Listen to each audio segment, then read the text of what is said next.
In this video, I will show you how to change the internal battery in a Jeep Compass key fob.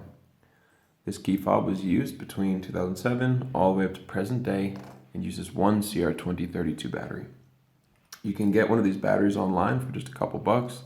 I will leave a link down in the description and you can just follow along and do it yourself. First step, just to pull on this little lever, pull this, hold it, and then remove your internal key like that. From here, it's super easy. You can see there's the keyhole, and then there's this little area that we're going to put a flathead screwdriver in, or a coin, or whatever you can find.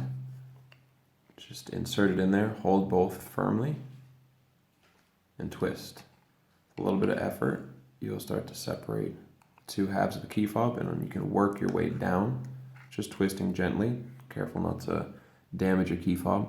And now we've opened it, you can just set this to the side, gently get under the battery, just pop it out like that, and now go ahead and take a new CR2032 battery. Make sure the positive side goes face down, and you have to push it in towards this metal component first, and then click it down into place. Just like that. Once it sits down in place, you're good to go. Super easy just to click these two halves back together.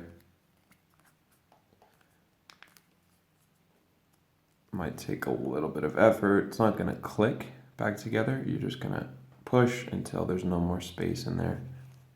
And now you're good to go. You can just put your key back in and you're all set.